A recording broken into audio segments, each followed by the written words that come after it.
Lunges. Lunges.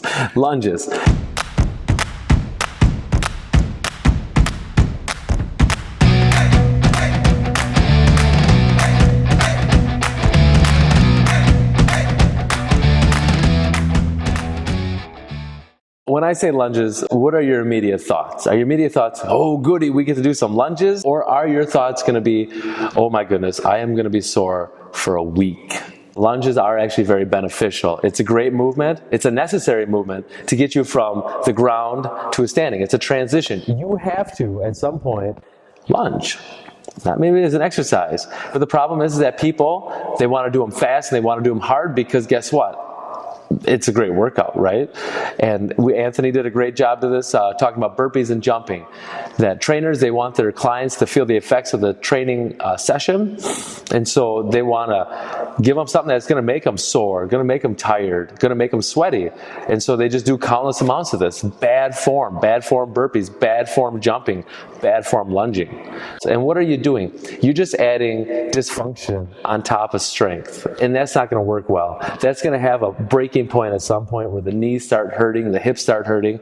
And who really wants to be sore for 5 days, 6 days, 7 days? It doesn't make any sense. Training shouldn't be that. And we're going to teach you the lunge from the ground up. So I'm ready to go get this lunge on.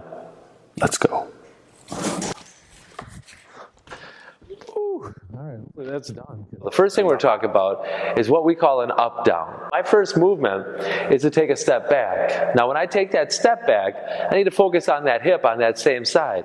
When I step back, that hip wants to turn out. Now, the problem here is that this might make it easier. However, the alignment's not there, so the efficiency is gone. Stepping back and keeping that hip turned in so my hips are square with the wall in front of me is going to make this better for me overall. Now, here's where people go wrong, is once they're in this position and they're performing the lunge, they fall to the floor. We need to create that tension. I want to actually squeeze that ground and pull myself down slowly, setting that knee down quietly. Once I've established that knee, I'm going to take my front knee and I'm going to set it down. Because the best way to build this lunge is from the ground up. Whatever knee went down last will now become my first leg up. We don't want that leg to be kicked in because that's going to be hard for me to come up. I want to set that foot so I'm in a secure spot. I've got a good position. Now here's where people falter again.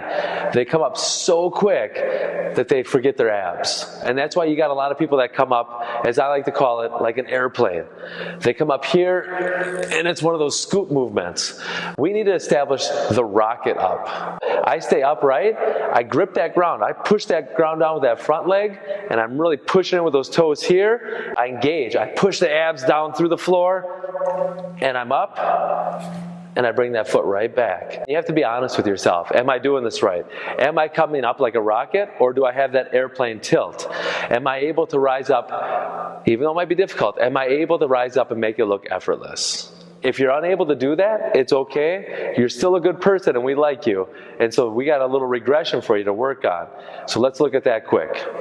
I'm going to find myself in a half kneeling position. This is my bottom position of the lunge. I want to establish a close to 90-degree angle with that front knee, and I need this knee to be underneath my hip, underneath my shoulder, in line with my ear. In this half kneeling position, as simple as this seems, what I'm going to do is relax my shoulders. I don't want to be tense in my arms or my shoulders. I'm going to relax, and I want you to take a watch of my hips here. I'm going to let those hips sink down a little bit. This is kind of my off position. I need to create that tension through the left foot here and tension through that right leg. And I want to think about somebody's hand on top of my head. And I'm going to push that ground down. Now you notice, all of a sudden my hips become level and I'm pushing hard on the ground. I feel a massive stretch going on right now in my hip flexor, but I also feel this front thigh working hard too.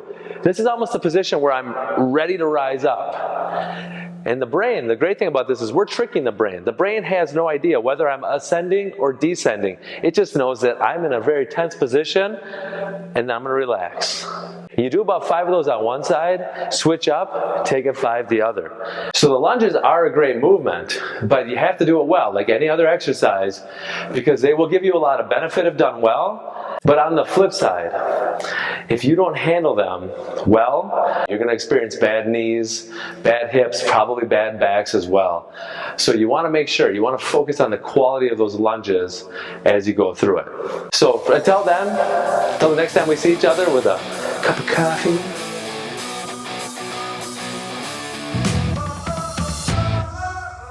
happy lunging.